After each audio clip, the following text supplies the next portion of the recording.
नमस्कार. श्री स्वामी समर्थ सर्वांना. आजच्या व्हिडिओमध्ये तुम्हा सगळ्यांचं खूप खूप स्वागत आहे. स्वामी तुम्हा सगळ्यांना कायम सुखी ठेवो ही स्वामीचरणी प्रार्थना करते आणि आजच्या व्हिडिओला सुरुवात करते. तर आजचा व्हिडिओ असा आहे की आता उद्या आहे शुक्रवार, तर उद्या आहे अपरा एकादशी.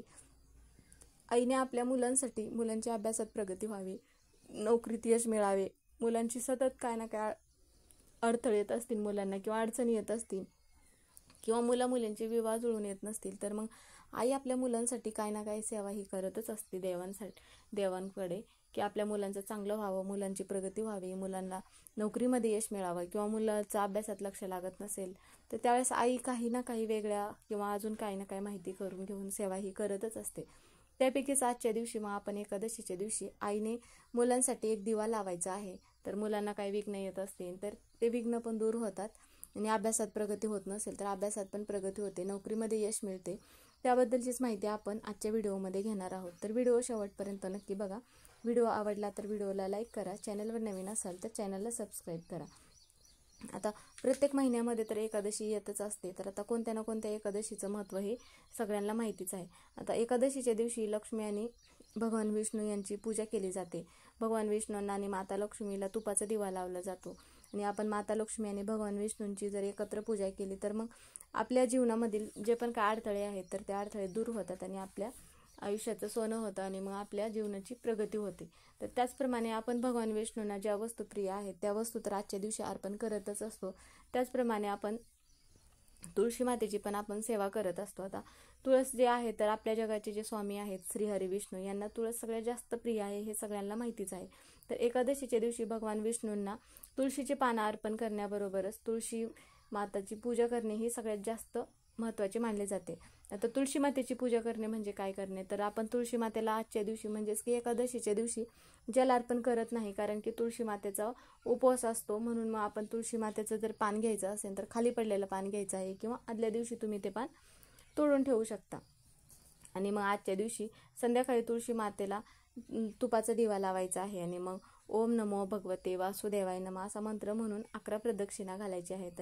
यामुळे काय होतं, असा आपण मंत्र जप केल्यामुळे आपल्या घरातील म्हणा आपल्यातील म्हणा नकारात्मकता दूर होते आणि आपल्या घरामध्ये सुख समृद्धी प्राप्त होते.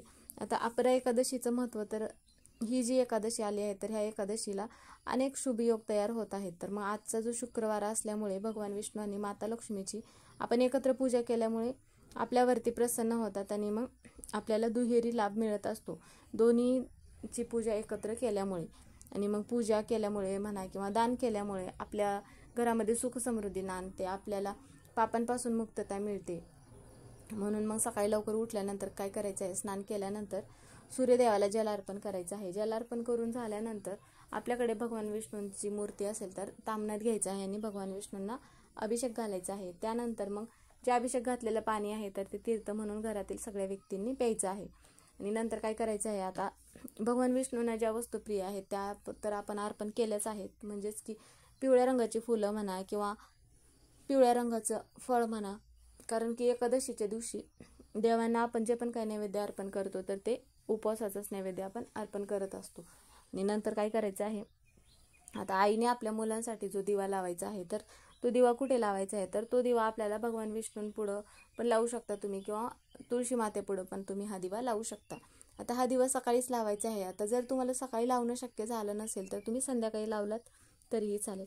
मग त्या अगोदर काय करायचं आहे, ज्यावेळेस तुमच्या घरातील मुलं म्हणा किंवा मोठी व्यक्ती असतील तर ज्यावेळेस ते स्नान करणार असतील तर त्यावेळेस प्रत्येक व्यक्तीच्या आंघोळीच्या पाण्यामध्ये 2 थेंब गंगाजल आणि थोडीशी हळद टाकून ते पाणी मग स्नान करण्यासाठी द्यायचं आहे, कारण की त्या व्यक्तीतील नकारात्मकता दूर होते आणि त्या व्यक्तीची प्रगती होते.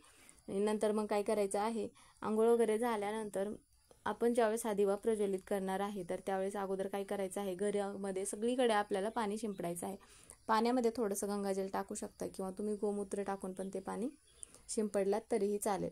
आणि नंतर मग आपल्याला जो देवघरामध्ये दिवा लावायचा आहे तर हा दिवा आपल्याला तुपाचा लावायचा आहे. जर तुमच्याकडे तूप नसेल तर तुम्ही तिळाच्या तेलाचा किंवा मोहरीच्या तेलाचा पण हा दिवा लावू शकता. यामुळे काय होतं की आता बऱ्याच जणांचं काय होईल की आमच्याकडे तूप नाही, मग आम्ही तिळाचा किंवा मोहरीच्या तेलाचा किंवा साध्या तेलाचा लावला तर चालेल का? तुमच्याकडे जे तेल असेल त्या तेलाने पण तुम्ही हा दिवा लावू शकता. पण आता हा दिवा लावत असताना काय करायचं आहे, अगोदर आपल्याला भगवान विष्णूंना प्रार्थना करायची आहे की आपल्या मुलांची ज्यामध्ये प्रगती होत नाही, अभ्यासात म्हणा, नोकरीमध्ये म्हणा, किंवा मुलांचे विवाह जुळून येत नाही, जे पण काय असेल त्याबद्दल सांगायचं आहे आणि आपल्याला देवघरापुढे असं घेऊन बसायचं आहे. नंतर मग आपल्याला एक छोटीशी प्लेट घ्यायची आहे आणि त्यावरती कुंकवाने स्वस्तिक काढायचं आहे आणि एक पंती घ्यायची आहे. आता तुम्ही पंतीचा पण दिवा प्रज्वलित करू शकता किंवा मग तुम्ही थोडंसं कणिक घेऊ शकता, कणकेचा पण दिवा प्रज्वलित करू शकता. कारण की कणकेचा दिवा तुम्ही प्रज्वलित केलात तर मग त्याचा प्रभाव लवकर पडतो आणि ज्या पण काय आपल्या इच्छा आहेत त्या इच्छा नक्की पूर्ण होतात. म्हणून मग आपल्याला कणकेचा दिवा बनवणं शक्य झालं तर तुम्ही कणकेच्या दिव्यामध्येच हा दिवा प्रज्वलित करू शकता. किंवा मग तुम्ही एखादी स्वच्छ पंती घ्यायची आहे, पंती काळवंडलेली वगैरे न घेता मग ती पंती घ्यायची आहे. पंतीमध्ये दुहेरी वात लावायची आहे आणि मग दुहेरी वात लावल्यानंतर मग नंतर काय करायचं आहे, त्या दिव्याला हळदी कुंकू लावायचं आहे आणि नंतर मग आपण जे प्लेट वगैरे घेतलं आहे त्यावरती थोडेसे तांदूळ ठेवून ती पंती आपल्याला त्या स्वस्तिक काढले त्यावरती ठेवायची आहे. आणि मग त्या दिव्याची पूजा वगैरे करून झाल्यानंतर दिव्यामध्ये थोडीशी हळद टाकायची आहे, थोडीशी पिवळी मोहरी टाकायची आहे आणि तुमच्याकडे भीमसेनी कापूर असेल तर भीमसेनी कापुराची 1 वडी टाकायची आहे आणि 5 काळी मिरी टाकायची आहे आणि दिव्याची पूजा करायची आहे.